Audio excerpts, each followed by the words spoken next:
സ്നേഹമുള്ളവരെ, ഞാൻ നിങ്ങളുടെ ഡീനി. നിങ്ങൾക്ക് എല്ലാവർക്കും സുഖമല്ലേ? നമ്മുടെ ജീവിതം എന്ന് പറയുന്നത് കണ്ണാടി പോലെയാണ്. കണ്ണാടി എന്തിനാണ് നമ്മൾ ഉപയോഗിക്കണേ? നമ്മൾ എങ്ങനെയാണ് ഇരിക്കണേന്ന്, ഞാൻ എങ്ങനെയാണ് ഇരിക്കണേന്ന് എനിക്കറിയാൻ വേണ്ടിയിട്ട് ഞാൻ നോക്കുന്ന ഒരു വസ്തുവാണ് കണ്ണാടി.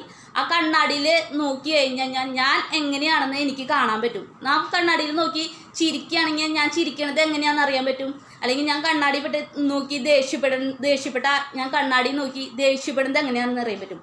പിന്നെ നമ്മുടെ ഭംഗി കൂട്ടണമെങ്കിൽ നമ്മൾ കണ്ണാടി നോക്കിയിട്ടാണ്. ഒന്ന് കണ്ണെഴുതണമെങ്കിൽ, അല്ലെങ്കിൽ ഒന്ന് പൊട്ട് തൊടണമെങ്കിൽ, അല്ലെങ്കിൽ ഒന്ന് തലയിരണമെങ്കിൽ തന്നെ നമ്മൾ കണ്ണാടി നോക്കിയിട്ടാണ് ചെയ്യുന്നതെന്ന് വെച്ചാൽ നമുക്കറിയാൻ പറ്റും അതെങ്ങനെ ഇരിക്കണേ, അത് ഇങ്ങനെ ചെയ്താൽ എങ്ങനെ ഇരിക്കുമെന്നറിയാൻ നമ്മളെ സഹായിക്കുന്ന ഒരു വസ്തുവാണ് കണ്ണാടി. അതുപോലെ തന്നെയാണ് നമ്മുടെ ജീവിതം. നമ്മുടെ ജീവിതത്തിൽ നമ്മൾ മറ്റുള്ളവർക്ക് എന്താണ് കൊടുക്കണേ അതാണ് നമ്മുടെ ജീവിതത്തിൽ പിന്നീട് നമുക്ക് തിരിച്ചു കിട്ടുന്നത്. ഒരാളെ സ്നേഹിക്കുകയാണെങ്കിൽ, ഒരാളോട് ചിരിച്ചു കാണിക്കുകയാണെങ്കിൽ, ഒരാളോട് നന്മ ചെയ്ത് കാണിക്കണമെങ്കിൽ പിന്നീട് നമുക്ക് അങ്ങനത്തെ ഒരു സാഹചര്യം നമ്മുടെ ജീവിതത്തിൽ തിരിച്ചു കിട്ടും. നമ്മൾ എന്താണ് കൊടുക്കുന്നത് അത് നമുക്ക് കണ്ണാടി പോലെ പ്രതിബിംബമായി കിട്ടുന്നതാണ് നമ്മുടെ ജീവിതം.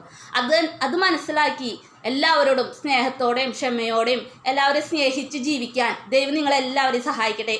എൻ്റെ ഈ കൊച്ചു വീഡിയോ ഇഷ്ടപ്പെട്ടെങ്കിൽ ലൈക്ക് ചെയ്യാനും സപ്പോർട്ട് ചെയ്യാനും മറക്കരുത്. അപ്പോൾ അടുത്ത വീഡിയോ വീണ്ടും കാണാം. അതുവരെ ബായ്.